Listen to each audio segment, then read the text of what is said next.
Shalom. Shalom. Ya, sebelum saya sharing malam ini, saya mau harus bilang ini dulu. Bahasa nggak baik, so minta maaf saya berbicara bahasa English ya, oke? Dan juga sebelum saya sharing malam ini, saya mau bilang ini. Your pastor, Pastor Dave, wah, saya suka dia, ya. Waktu saya bertemu first time bertemu dia, mungkin setelah 5 menit sudah, we are brothers. I knew right away. So minta maaf, my bahasa was not too good, so I hope you understand. But I love your pastor. I think yeah, if I was with him now, I would give him a kiss. Saya sangat menyukai sekali Bapak Pendeta Saudara, dan kalau saya bisa berada bersama dia sekarang, saya akan kasih dia ciuman. Yeah.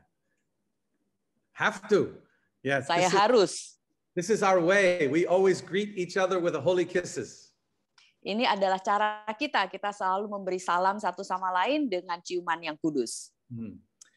Maybe I just tell you a little bit about me before we begin, but I really have a word I'm anxious to give you. Saya mungkin memberitahu sedikit tentang saya kepada saudara sebelum saya mulai, tapi saya sudah punya satu firman yang saya ingin sekali bagikan kepada saudara.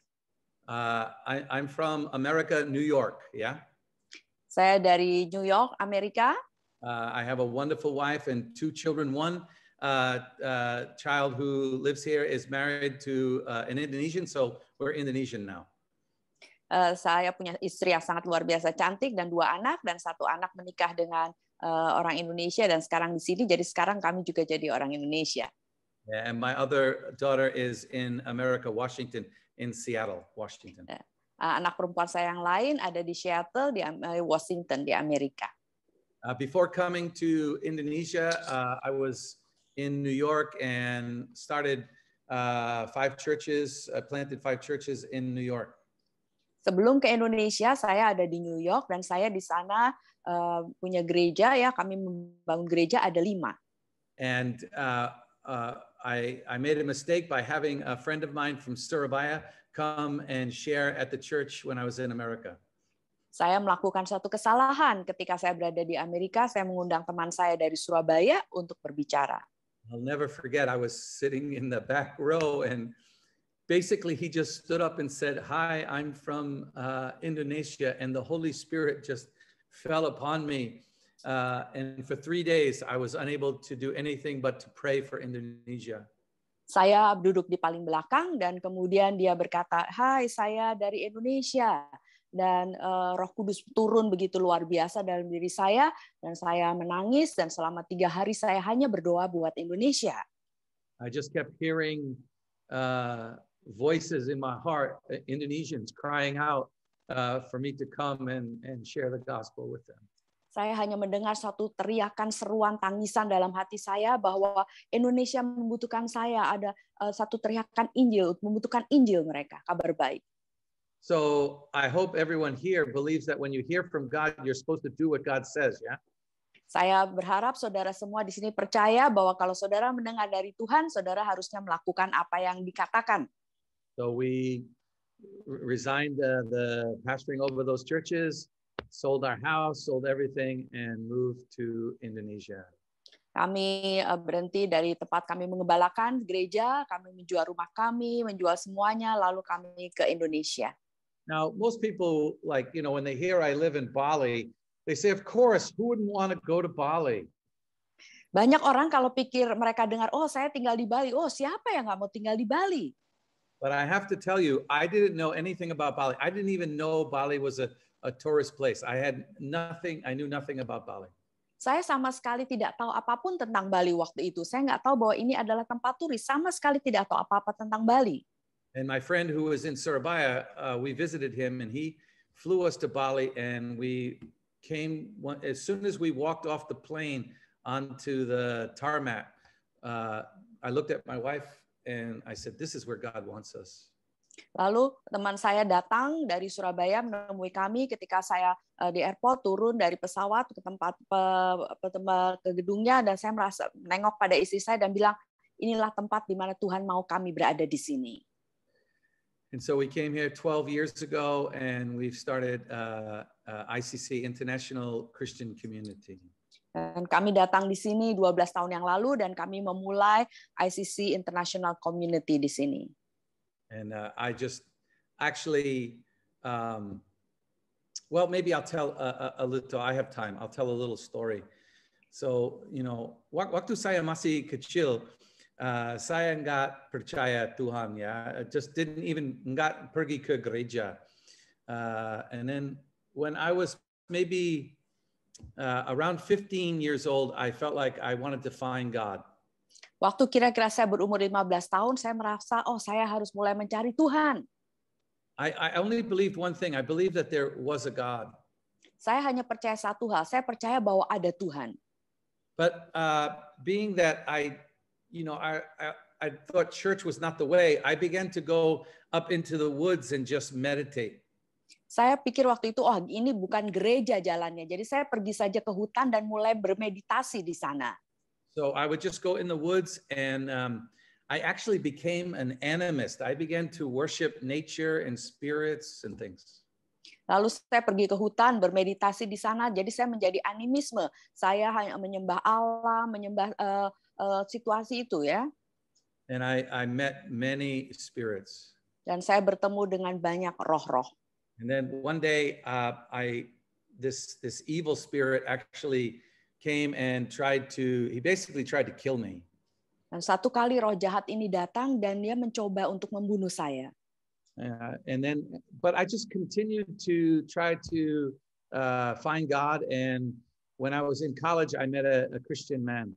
Tapi saya terus-menerus untuk mencoba menemukan Tuhan, dan waktu saya ada di college, ya, saya kemudian bertemu dengan seorang teman. Now I don't know if you know what this is, but like I was a long-haired hippie freak. Dan saya dulu ada rambutnya panjang, ya, seseorang hippie. Hippie, yeah. You know, and I was quite nakal, doing drugs, but seeking after God. Saya cukup nakal, ya, ikut obat-obatan narkoba juga, tapi tetap mencari Tuhan. And this man he never judged me. He just kept telling me about Jesus. Tapi orang ini sama sekali tidak pernah menghakimi saya. Dia terus-menerus mengatakan pada saya tentang Yesus. And I'll never forget the day I accepted Jesus. I went into his room and I said to him, "So tell me, are all these things wrong?" Lalu saya masih ingat pada hari di mana saya menerima Yesus, saya pergi ke kamarnya dan bertanya pada dia, apakah semuanya ini yang saya lakukan ini salah? No, is smoking pot wrong? Is long hair wrong? Is sleeping with women wrong? The holiness list. I went down the holiness list. Saya memberikan dia daftar kekudusan. Apakah merokok itu salah? Apakah berambut panjang itu salah? Apakah tidur dengan dengan punya pergaulan seks bebas, tidur dengan wanita-wanita itu salah? Saya berikan semua daftar kekudusan. And he said the thing that set me free. Dan dia mengucapkan sesuatu yang memerdekakan saya. He said, "I'm not going to tell you what is right or wrong. What does the Spirit of God say to you? What does the Word of God? You follow the Spirit and the Word. You don't follow me." Saya tidak akan mengatakan padamu apa yang benar dan apa yang salah, tapi apa yang dikatakan oleh Roh Tuhan, apa yang dikatakan oleh firman Tuhan, ikutilah apa yang dikatakan oleh Roh Tuhan dan ikuti apa yang dikatakan oleh firman Tuhan. And that was that day that I received Jesus as my Lord and Savior. Dan pada hari itulah saya menerima Tuhan Yesus sebagai Tuhan dan Juru Selamat saya. He set me so free and set me free of many of these things that I was doing. I just let them go because I wanted to follow Christ. Dia membebaskan saya dari semua segala hal yang saya lakukan, dan saya terbebas dari semuanya. Saya hanya cuma mau ikut pada Yesus saja. But the thing that really convinced me that Jesus was the way, the one thing that really convinced me. Satu hal yang sangat meyakinkan saya bahwa Yesus itu adalah jalan. Was maybe a couple of months after that, I was in my room and that evil spirit came into my room. I knew it was him. I knew it was the same evil spirit that tried to kill me. Beberapa bulan kemudian, waktu saya berada di kamar saya, roh jahat ini datang kepada saya. Saya tahu ini adalah roh jahat yang sama yang mau mencoba membunuh saya. And like I didn't know, no one had taught me what to do, when you meet a spirit, no one had taught me that, yeah. Saya tidak tahu apa yang harus dilakukan. Saya tidak tahu apa yang harus dilakukan kalau roh jahat datang pada saya. Belum pernah ada orang yang mengajarkan apapun pada saya. But all of a sudden I started feeling this power inside me just like rise up. Tiba-tiba saya merasakan ada suatu kuasa yang keluar bangkit dalam diri saya. And I just, saya berdiri dan bilang, in the name of Jesus, pergilah dalam nama Yesus. And right away the Spirit of God just left my room. Dan seketika itu juga. Not the Spirit of God, the evil spirit. Dan seketika itu juga roh jahat itu keluar dari kamar saya. Yeah, and then I knew that Jesus was the power that I was looking for, that he was the king. Dan saya tahu sejak itu bahwa Yesus itu adalah kuasa yang saya cari. Dia adalah raja. So when I came to Bali, I really felt very comfortable within this region, because here in Bali, it's very common to meet different spirits here, yeah. Dan waktu saya datang ke Bali ini kayaknya biasa ini. Tempat ini seperti tempat di mana roh-roh jahat itu ada. There's an English song that comes on my mind every time we deal with evil spirits. Ada suatu lagu bahasa Inggris yang tiap kali kami menghadapi roh-roh jahat ini. I don't know if you ever heard this song from MC Hammer. Saya tidak tahu apakah saudara pernah dengar lagu ini dari MC Hammer. It goes, can't touch this, doom, doom, doom, doom, doom, doom, doom, can't touch this, doom, so can't touch me, baby. This spirits cannot touch me. Lagunya berkata, nggak bisa menyentuh saya, tidak bisa menyentuh saya. Roh-roh ini tidak akan pernah bisa menyentuh saya. We all know that we have the greater is he that is in us, right, than he that is in the world, right? Amen? Kita tahu bahwa kita memiliki Dia yang lebih besar dalam diri kita daripada yang ada di dunia ini. Amin. Yeah, that's the one thing I don't like about not being in person. I love to hear the amens. Itu salah satu hal yang saya tidak sukai kalau tidak berhadapan-hadapan. Saya nggak bisa dengar suara saudara. Amin. So I want to share tonight. I want to share what I'm calling finding the kingdom of God in others. Malam hari ini saya membagikan apa yang saya beri tema, membagikan kerajaan Allah kepada orang lain. It's something that I have been like meditating and praying over and thinking about. It's really something that even the songs that we're singing tonight just were confirming this message tonight. Ini adalah sesuatu yang sudah saya renungkan, saya pikirkan, saya pelajari, bahkan juga tadi firman pujian penyembahnya juga mengkonfirmasi apa yang akan saya bagikan ini. So let's just jump in. I have my notes over here, so if I look over, it's just because I'm looking at my notes. And sister, would you just read Matthew 6:25 through 34, please? Oke, saya akan bacakan ya Matius 6 ayat 25 sampai 34. Kalau dia menengok ke samping itu karena catatannya ada di sebelah samping ya. Matius 6 ayat 25 sampai 34.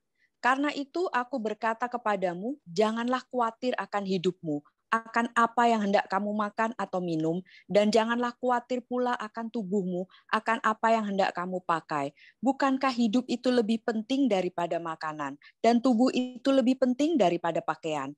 Pandanglah burung-burung di langit yang tidak menabur dan tidak menuai dan tidak mengumpulkan bekal dalam lumbung, namun diberi makan oleh Bapamu yang di surga. Bukankah kamu jauh melebihi burung-burung itu?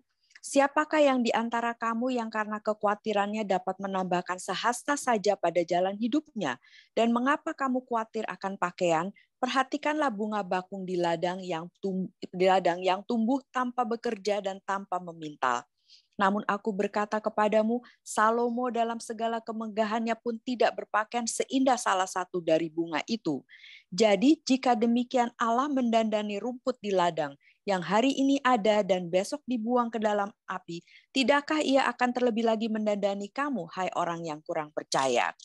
Sebab itu janganlah kamu khawatir dan berkata, apakah yang akan kami makan? Apakah yang akan kami minum? Apakah yang akan kami pakai? Semua itu dicari bangsa-bangsa yang tidak mengenal Allah. Akan tetapi Bapamu yang di surga tahu bahwa kamu memerlukan semuanya itu. Tetapi carilah dahulu kerajaan Allah dan kebenarannya, maka semuanya itu akan ditambahkan kepadamu. Sebab itu, janganlah kamu khawatir akan hari besok, karena hari besok mempunyai kesusahannya sendiri, kesusahan sehari cukuplah untuk sehari. I mean, when a scripture always, says the same thing over and over again, that's what the passage is talking about, yeah? Kalau firman Tuhan itu berbicara dengan kata-kata yang sama berulang-ulang kali, berarti itulah yang dibicarakan. Now, obviously it says, don't worry. Dan jelas sekali dikatakan di sini, jangan khawatir. My father, he's a big time, he worries a lot. He worries a lot. Bapak saya itu orang yang banyak sekali khawatir. He gets so mad at me because as he's, talking about all his worry, I always say, keep worrying because I can feel the power, the changes that are occurring as you're worrying. Karena ketika dia berbicara itu, saya bilang, teruslah berbicara. Saya bilang, karena saya bisa merasakan ada kuasa, ada aliran yang saya bisa rasakan. Kalau kamu khawatir, terus saja khawatir. The only thing that you can change when you worry is the color of your hair. Satu-satunya hal yang engkau bisa rubah dengan kekhawatiranmu itu cuma satu, yaitu warna rambutmu. And in this passage, it gives you like 5 reasons why not to worry. Di dalam ayat ini diberikan perikop ini berikan 5 alasan kenapa kita itu jangan khawatir. He says life is more important than what you're worried about. Dikatakan bahwa hidup itu jauh lebih penting dari apa yang kamu khawatirkan. He says the Father supplies, he supplies the birds, he's going to supply you with food. Dia katakan bahwa Bapa itu bahkan memberi makan kepada burung-burung, dia juga pasti akan memberikan makanan kepadamu. He says the Father knows that you're way more valuable than the things of this world. Bapamu tuh tahu bahwa engkau itu jauh lebih berharga daripada segala hal-hal yang ada di bumi ini. And can I say that he's way more valuable than the things that are in this world too? Dan saya juga bisa katakan bahwa dia itu jauh lebih berharga daripada segala hal yang ada di bumi ini. He says worry, it just wastes energy. It's powerless. Khawatir itu cuma menghabiskan energi kamu aja, dan itu sama sekali nggak ada gunanya, nggak ada kuasanya apa-apa. And then ultimately it says that God, the Father knows what you need. Dan bahkan yang utama dia mengatakan, Bapa itu tahu apa yang kamu butuhkan. I don't know about you, but I often, I sometimes laugh when I hear people pray. Saya nggak tahu bagaimana dengan saudara, tapi kadang-kadang saya ketawa kalau mendengarkan orang berdoa. Have you ever heard someone like, as they're praying, they start explaining the situation to God? Kalau mereka mulai berdoa tuh mereka mulai menjelaskan situasinya kepada Tuhan. They say, yesterday, Lord God, you remember yesterday when this person did this. They're explaining as if he doesn't know what happened. Tuhan, kamu ingat nggak kemarin itu terjadi seperti ini, Tuhan kemarin. Jadi mereka menjelaskan kepada Tuhan seolah-olah Tuhan itu tidak tahu apa yang terjadi kemarin. Sometimes I can hear God like saying, well, that's actually not the way it happened. He knows it better than you do. You don't need to explain to him what happened. He knows. Saya mungkin bisa mendengar Tuhan berkata, sesungguhnya bukan itu yang sebenarnya terjadi. Dia tahu apa yang sebenarnya terjadi. Dia nggak perlu saudara menjelaskan bagaimana dan bagaimana. Dia tahu. So he goes through all these different, don't worry. He says all these different things. Don't worry, don't worry, don't worry. Jadi dalam perikop ini dia dari tiap kali dia berulang mengatakan jangan khawatir, dari satu yang jangan khawatir satu hal, jangan lagi khawatir satu hal, jangan khawatir. And then he gives you the answer. He says, but seek first the kingdom of God and all his righteousness. Tapi dia kemudian memberikan jawabannya, carilah dahulu kerajaan Allah dan kebenarannya. And even in the version that my sister just read, it says, seek God in heaven. Carilah dahulu kerajaan Allah. Carilah di surga. Yeah. And so what we tend to do is we think that, all right, don't worry about these. And then all of a sudden we want to leave everything and we think we've got to go up into the heavens to find God. Jadi sepertinya gini, katakan janganlah khawatir akan segalanya, carilah kerajaan Allah. Jadi seolah-olah kita itu mau meninggalkan semuanya dan lari aja ke atas menemukan Tuhan. Like we think that somehow we must like just forget all these things. That's not what he's saying. He's not saying forget all these things and then go somewhere up into the heavens to find it. That's not what he's talking about. Seolah-olah kita mau meninggalkan semuanya ini, lalu kita mau pergi ke surga. Bukan itu yang dia katakan, bukan seperti itu. You know, even that song we were singing, the first song, the more I seek you, the more I find you. Bahkan lagu yang tadi dinyanyikan, semakin kami mencarimu Tuhan, semakin kami menemukanmu. We have a tendency to somehow, and we have a tendency to like try to forget everything and just concentrate on this heavenly thought. Kita mempunyai kecenderungan melupakan segala sesuatu dan cuma memikirkan apa pikiran-pikiran surgawi aja. But then Jesus says something later to the people that I think is what I want to concentrate on. Tapi kemudian Yesus berkata sesuatu kepada orang-orang dan ini yang saya mau pusatkan di sini. He says the kingdom of God is among you. Dia berkata bahwa kerajaan Allah itu ada di tengah-tengahmu. See, the kingdom of God has now descended and it is here on earth, right? Can I get an amen? Jadi kerajaan Allah itu sudah turun dan dia ada di sini di tengah-tengah kita di bumi. Amin. I mean, it's not even in the person of Jesus anymore. He is the Holy Spirit and he is everywhere. Bahkan juga bukan dalam pribadi Yesus lagi, dia dalam Roh Kudus, dia ada di mana-mana. So the thing is, when he says seek first the kingdom, I believe what he's saying is we need to start seeking out the kingdom of God here on earth.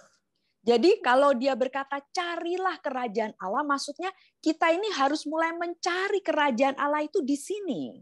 And obviously it's not in things. It's not in a thing. He's not in there. Dengan jelas sekali kerajaan Allah itu bukan di dalam suatu benda, bukan di dalam sesuatu benda. The kingdom of God is within you. Kerajaan Allah itu ada di antaramu. And actually I believe that I'll talk later about how I believe actually the kingdom of God is in people that don't even know him yet. I'll explain that later. Bahkan kerajaan Allah itu ada di dalam orang-orang bahkan ketika mereka belum mengenal Tuhan. Saya nanti akan jelaskan itu. So I want to try to have you to begin to stop taking your eyes looking this way and start looking this way. Saya mau membawa pandangan mata saudara jangan hanya memandang ke atas saja untuk kesan, tapi mulai melihat ke depan, ke sekeliling saudara. Now, obviously, when you're praying alone, yes, you're talking to God, and I understand that kind of view. But I'm talking about when you're walking around this earth, when you're walking around people, I believe you can find the kingdom of God.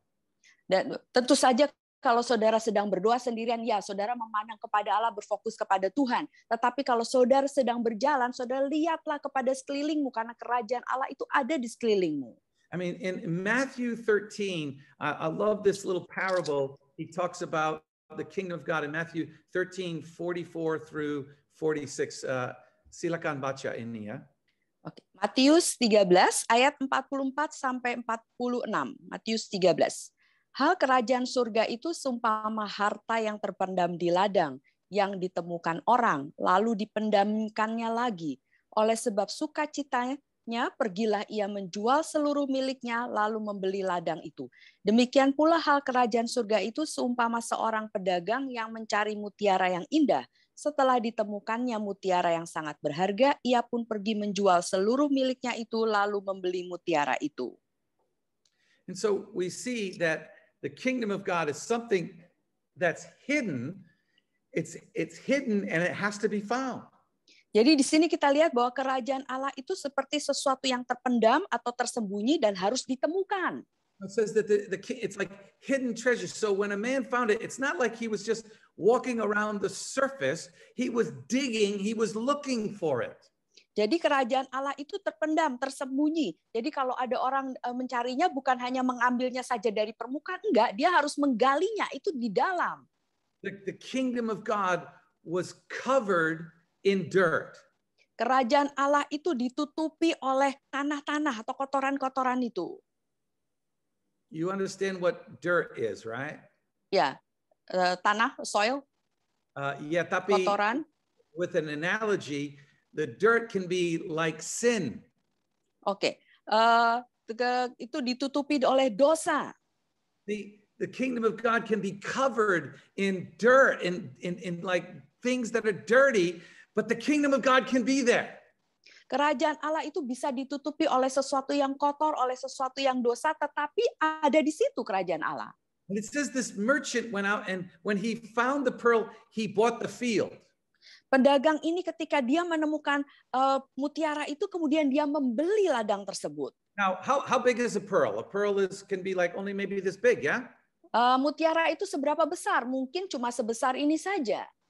But he bought a field. So how much dirt did he buy to get the pearl?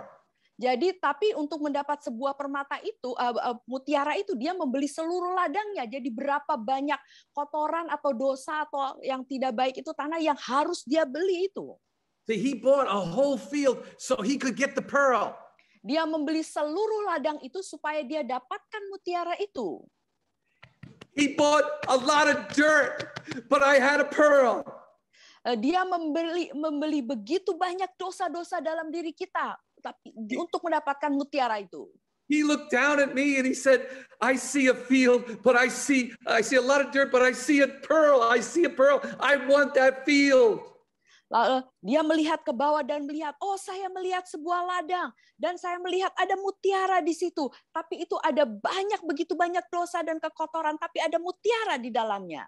He didn't pull the pearl out and leave me. He took everything. Dia tidak hanya mengambil mutiaranya saja dan meninggalkan saya, tetapi dia mengambil semuanya. I want you to start thinking about your friends, your family, those who hurt you, those who offended you. Saya mau saudara mulai berpikir mungkin keluargamu, teman-temanmu, orang-orang yang pernah menyakitimu, menyinggungmu. About all the people that sometimes you struggle with, that you have trouble with. Orang-orang yang kadang-kadang saudara bergumul dengan mereka, saudara punya masalah dengan mereka. How many of us are giving up the field when there's a pearl there? Berapa banyak dari kita sudah menyerahkan ladang itu ketika sebenarnya di dalamnya itu ada mutiara? How often do we just see the dirt and that's all we talk about and all we think about when we see someone and we're forgetting the pearl that exists? Berapa banyak kali kita cuma mengatakan apa yang jelek-jeleknya aja tentang orang itu, keburukannya, dosanya saja, tapi kita lupa bahwa di dalamnya tuh mereka ada mutiara. Jesus said, "Seek first the kingdom of God. Don't seek first the dirt." Yesus berkata, carilah dahulu kerajaan Allah, bukan mencari dosanya. You know, sometimes we just think that if we get rid of all the dirt, then it'll be good. But you know what? Fields are filled with dirt. Kadang-kadang kita berpikir, oh kalau kita menyingkirkan semua dosa-dosa itu, semua yang nggak baik itu, maka semua akan baik. Tidak, sebuah ladang itu memang penuh dengan ketidakbaikan atau dosa tersebut. You know, in John chapter 11, dalam Yohanes 11, it talks about how Lazarus, how Jesus raised Lazarus from the dead. Bagaimana Yesus membangkitkan Lazarus dari kematian. And it says that Lazarus was in the tomb for almost 3 days, yeah? Lazarus ada di kuburannya sudah hampir 3 hari. So now I want you to imagine how much decay was on Lazarus' body. I mean, he was full of decay at this point. Saya mau saudara membayangkan sudah berapa banyak itu kebusukan yang terjadi ketika Lazarus itu ada di dalam kuburnya. I'm sure that he stunk. Saya percaya itu pasti sangat bau. And then Jesus says, "Lazarus, come forth," and he raises Lazarus from the dead. Dan Yesus datang berkata, Lazarus keluarlah, dan Yesus membangkitkan Lazarus dari kematian. Now, we all know at this point, Lazarus is fully alive. Saya tahu pada saat itu bahwa Lazarus itu sepenuhnya sudah hidup. And then he turns to the disciples and he says, now you take the death clothes off him. Lalu Yesus berbalik kepada murid-muridnya dan katakan, lepaskanlah itu pakaian kematiannya atau kainnya. Which means they were taking the cloth off of Lazarus. I'm sure that his skin was sticking to that. They had to go very slowly and very delicately. They had to take care of him and set him free from the things that he had death all around him, but he had life inside him. Saya tahu bahwa murid-muridnya itu harus melepaskan kain yang menutupi tubuh Lazarus itu pelan-pelan karena mungkin ada bagian-bagian kulit yang melekat, yang menempel pada kain itu pelan-pelan dengan lembut mereka harus melepaskannya. Itu ada kematian di situ, tapi di dalamnya itu ada kehidupan. Yeah, I believe that's the picture of the church right there.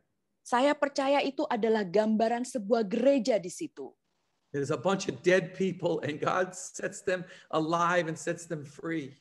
Ada banyak sekelompok orang-orang yang mati, tapi Tuhan membebaskan mereka dan Tuhan menghidupkan mereka. And then he tells us, dan dia berkata kepada kita, be delicate and slowly take the death clothes off of him. Pelan-pelan dengan lemah lembut itu membuka pakaian kematian itu. And sometimes when we're in the process of taking this death off of people, all we see is death, and we forget to see the pearl that is sitting right inside them. Banyak kali ketika kita ini mulai membuka pelan-pelan kain itu dari orang yang mati, yang kita lihat cuma kematian aja. Kita nggak bisa melihat di dalamnya itu ada mutiara. You know, in Luke chapter 15, it always talks all about the different lost things. Dalam Lukas 15 itu berbicara tentang beberapa barang yang hilang. Talks about, you know, the lost coin. Tentang koin yang hilang, uang mina yang hilang. It says when a woman lost the coin, what did she do? She began to sweep the floor. Dan kalau seorang wanita itu kehilangan dirhamnya, apa yang harus dia lakukan? Dia mulai menyapu lantai. She turned the light on and she began to sweep the floor and she kept looking for something very valuable. Dia mulai menyalakan lampu dan dia mulai menyapu lantai dan mulai mencari sesuatu yang sangat-sangat berharga.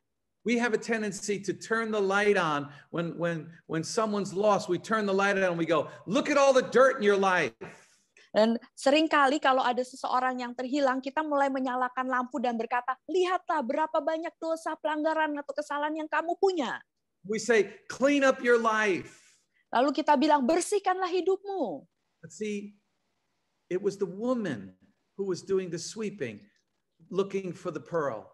Wanita itulah yang melakukan menyapu bersih dan mencari pada mutiara itu.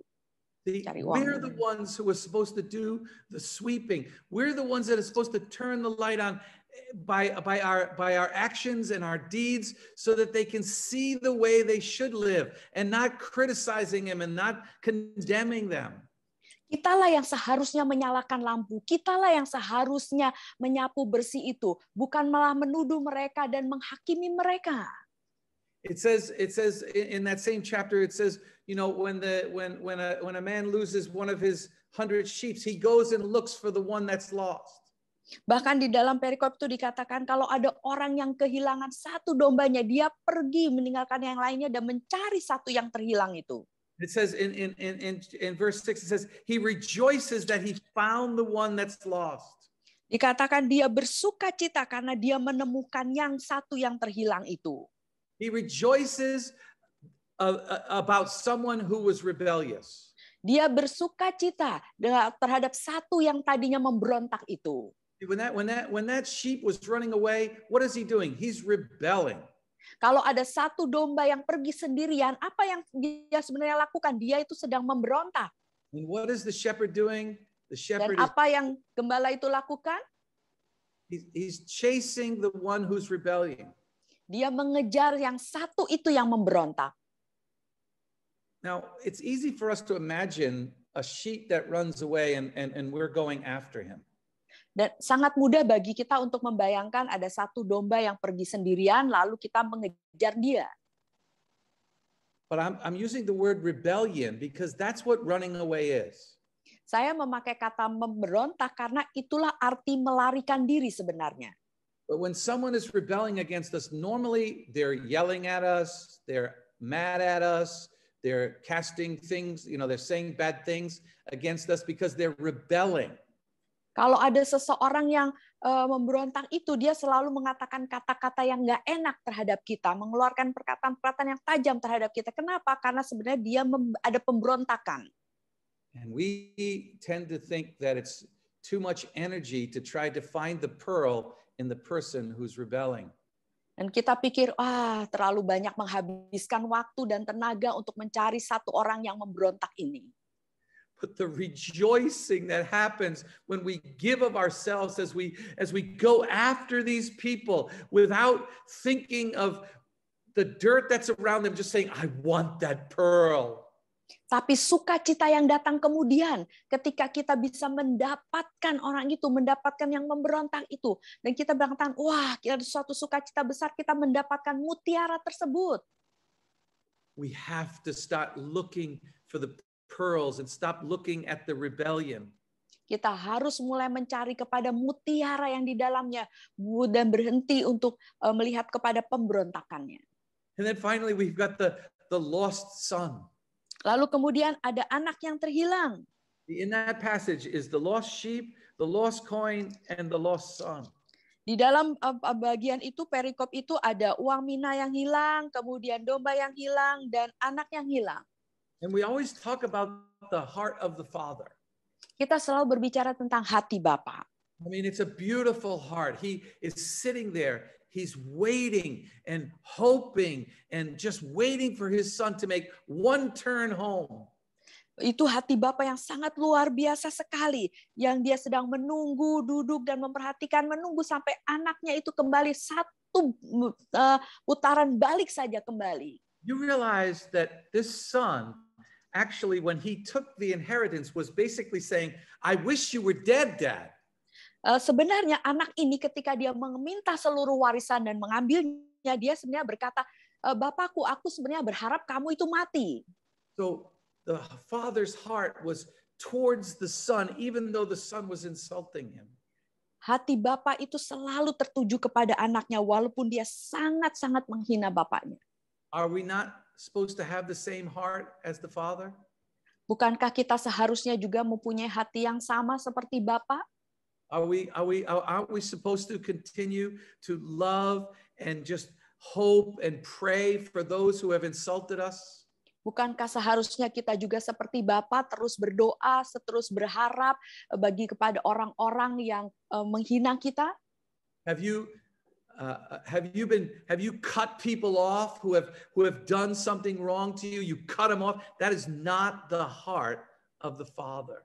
Apakah kalau ada orang-orang yang menghina saudara, menyakitimu, engkau memutuskan hubungan sama sekali dengan mereka, itu sama sekali bukan hati Bapa.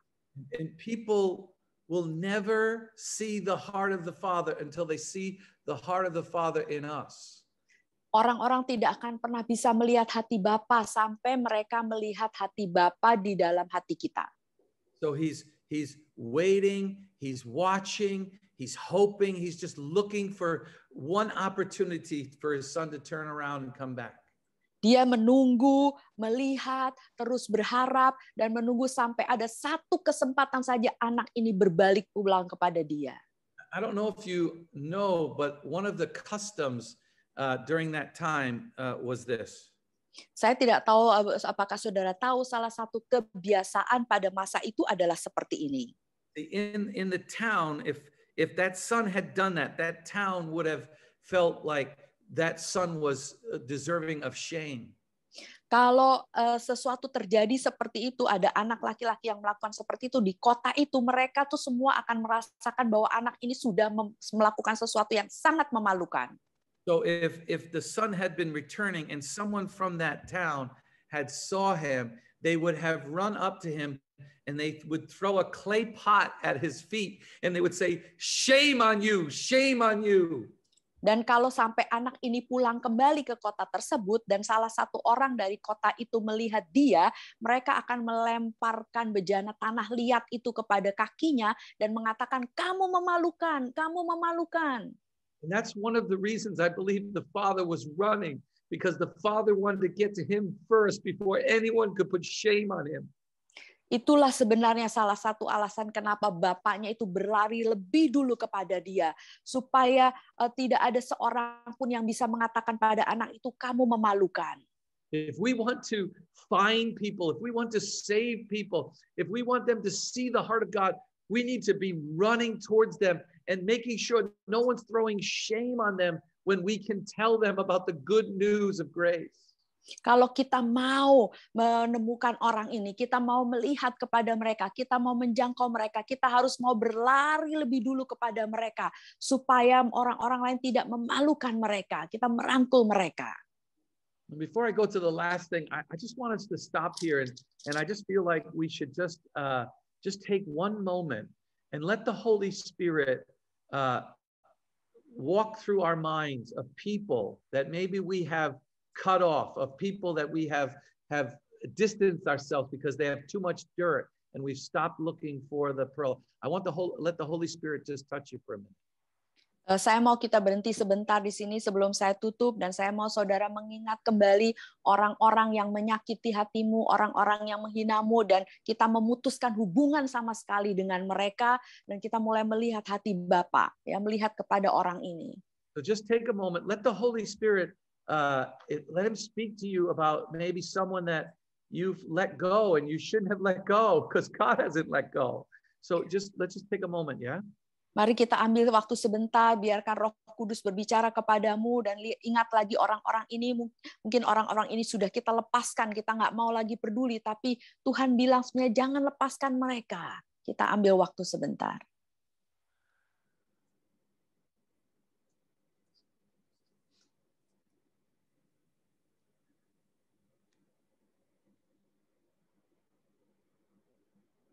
I believe there's someone out there that has distanced themselves from their parents because their parents don't like what they have done, and so they've cut their parents off, and I just want you to know that God wants you to start going back. Saya rasa ada di antara saudara yang memutuskan hubungannya dengan orang tuamu karena engkau tidak senang, karena orang tuamu tidak senang dengan apa yang engkau lakukan. Dan saya percaya bahwa Tuhan tidak mau kamu memutuskan hubunganmu dengan orang tuamu. It doesn't matter whether they were wrong in what they did. God wants you to show the Father's heart. Tidak peduli apakah mereka itu salah dalam apa yang mereka lakukan, tapi Tuhan mau engkau menunjukkan hati Bapa kepada mereka.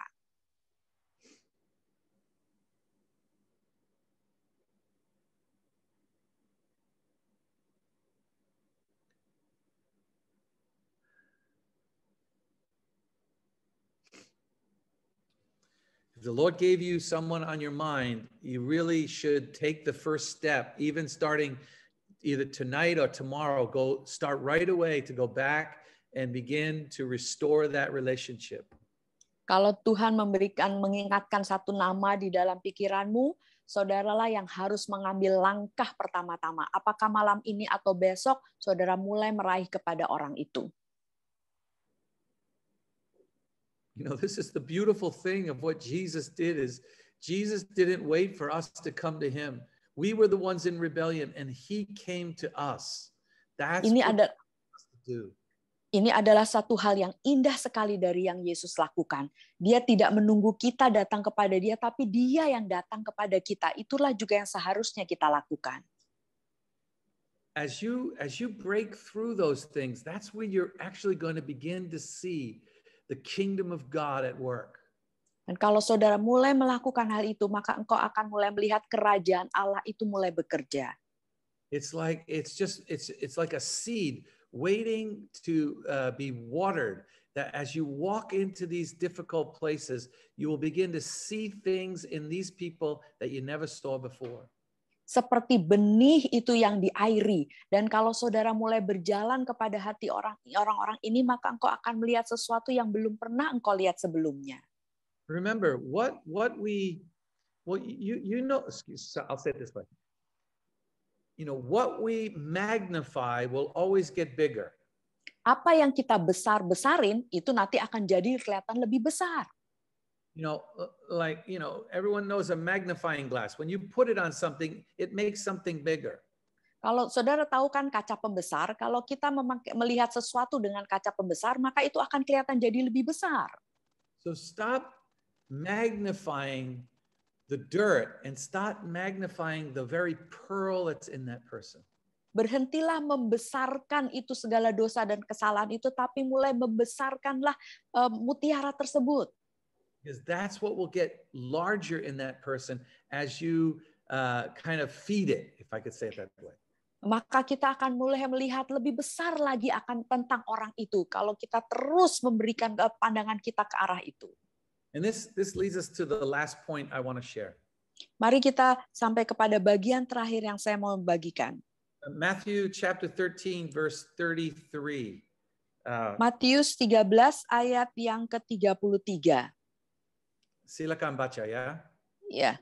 Dan ia menceritakan perumpamaan ini juga kepada mereka. Hal kerajaan surga itu seumpama ragi yang diambil seorang perempuan dan diadukkan ke dalam tepung terigu 3 sukat sampai kamir seluruhnya. See, this is using the illustration of yeast in a way of not sin, but about putting the kingdom of God into people. Ini memakai perumpamaan tentang ragi, bukan dosa, yaitu bagaimana memasukkan kerajaan Allah ke dalam diri seseorang. You see, when you go all the way back to Genesis, I really love Genesis chapter 1, 2, and 3. I love those chapters. Kalau kita kembali ke belakang ke kitab Kejadian, saya sangat suka sekali Kejadian 1, 2, dan 3. When God created Adam and Eve, He created them in the image of God. Waktu Tuhan menciptakan Adam dan Hawa, Tuhan menciptakannya dalam gambar dan rupa Allah. They had a perfect image. They were in the perfect image of God. Mereka dalam gambar dan rupa Allah yang sempurna. They had a perfect relationship with the Father and with each other. Mereka mempunyai hubungan relasi yang sempurna dengan Bapa dan juga dengan satu sama lain. And then when they ate of the tree, the image was I want to use the word marred. Do you know what the word marred means? Like disfigured. Dan ketika mereka memakan buah itu, maka gambar dan rupa mereka itu berubah, tidak menjadi seperti bentuk yang semula lagi. I mean, in many ways, I believe that Adam and Eve were the true. That's the way human beings were supposed to be. Saya melihat bahwa Adam dan Hawa itu adalah gambaran manusia yang seharusnya tuh mereka seperti itu. And so when they disobeyed, when they sinned, that image changed, and they actually weren't even acting like human beings anymore.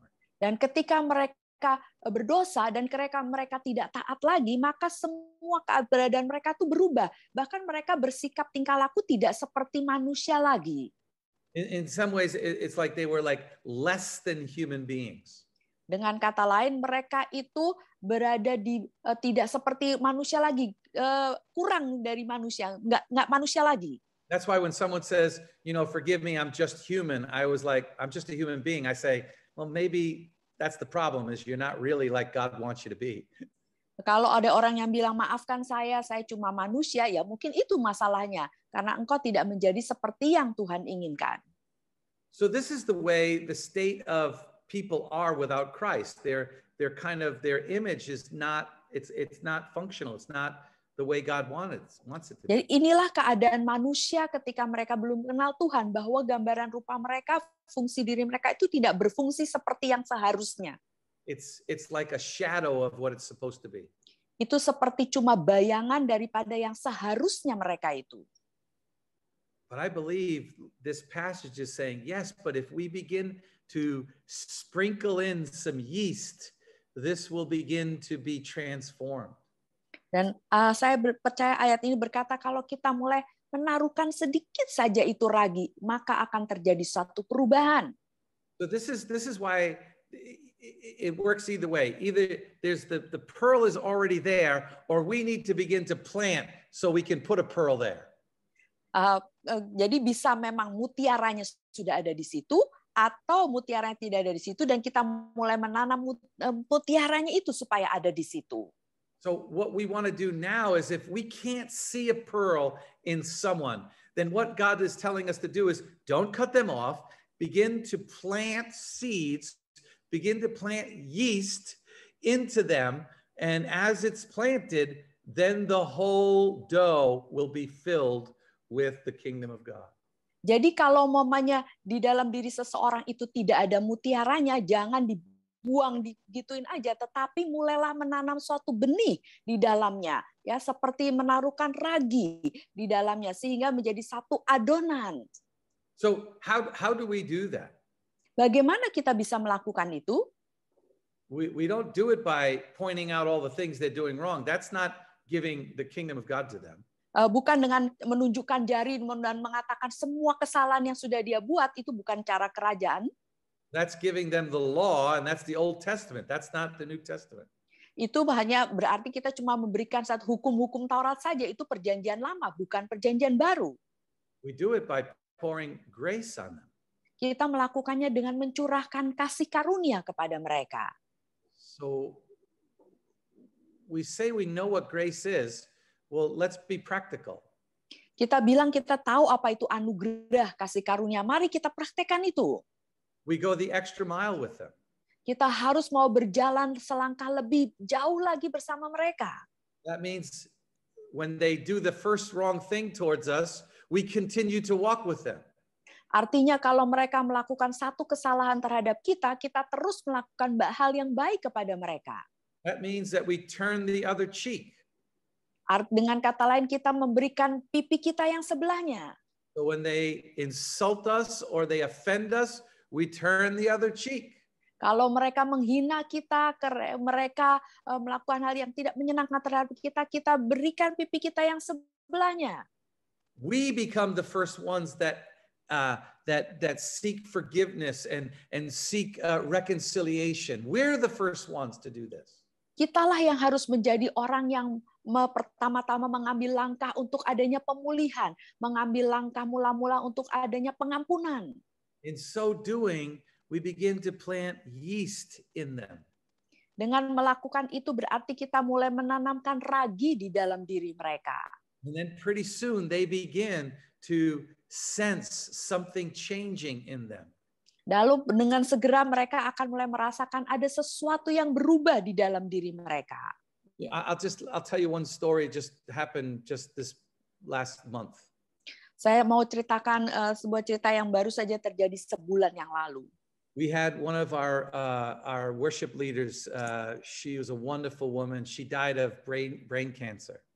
Pemimpin pujian dan penyembahan kami, wanita yang sangat luar biasa, dia meninggal karena kanker otak. Her husband is an atheist. Suaminya itu ateis. And yet, through this whole process, we continued to just love on these people, helping them out. We didn't get nervous when he kept saying, when I went over to his house, we kept loving on him, we kept blessing them. Dan tapi apa yang kami lakukan terhadap orang ini, setiap kali kami datang ke rumahnya, kami terus mengasihi dia, terus memberkati dia. You know, I remember going over his house and I said, "Hey, can I pray for you?" And he goes, "Well, I don't believe in prayer." I said, "Well, that's okay. Can I still pray for you?" Saya masih ingat ketika saya datang ke rumahnya, saya bilang, "Boleh nggak saya mendoakan kamu?" Dia bilang, "Oh, tapi saya nggak percaya doa." Ya, nggak apa-apa, tapi boleh nggak saya mendoakan kamu? You know, and we just kept loving on him. You know, I keep meeting with him. He keeps calling me up and we keep getting together and talking. Saya terus mengasihi dia, kita terus bertemu ya. Dia terus menelpon saya dan kita terus bertemu. But his relatives are supposed to be Christians. Saudara-saudaranya itu seharusnya orang Kristen. And they seem to have cut him off because he doesn't believe. Mereka ini, saudara-saudaranya orang Kristen ini sepertinya memutuskan hubungan dengan dia karena dia ini tidak percaya. He's a lost sheep. We need to chase after him. Dia adalah domba yang terhilang, ingin kita perlu kejar dia. We need to start going looking for the pearl that's in the house. We need to start sweeping and looking and turning the light on. Kita harus mulai mencari mutiara yang terhilang ini. Kita di dalam rumah itu kita mulai nyalakan lampu dan mulai menyapu. All the energy in Luke chapter 15, all the energy with the lost sheep, with the lost coin, and the lost son, all the energy is from those who already have the kingdom of God. Dari cerita itu uang dirham yang hilang, domba yang hilang, anak yang hilang, semua yang melakukan tindakan, semua yang beraksi itu adalah dari mereka yang sudah memiliki kerajaan.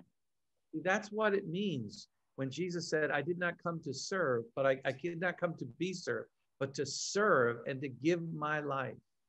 Itu sebabnya Yesus berkata, aku datang bukan untuk dilayani, tapi melayani. It's the only way that we will begin to truly see the kingdom of God in our relationships when we begin to act this way. Itu satu-satunya cara bagaimana kita bisa melihat kerajaan Allah di dalam hubungan relasi kita kalau kita bertindak atau bertingkah laku seperti itu. So I'll just end by saying, seek first the kingdom of God in your relationships, and all other things shall be added unto you. Saya akan mengakhiri dengan berkata, carilah dahulu kerajaan Allah di dalam hubungan relasimu, makanya semuanya yang lainnya akan ditambahkan kepadamu.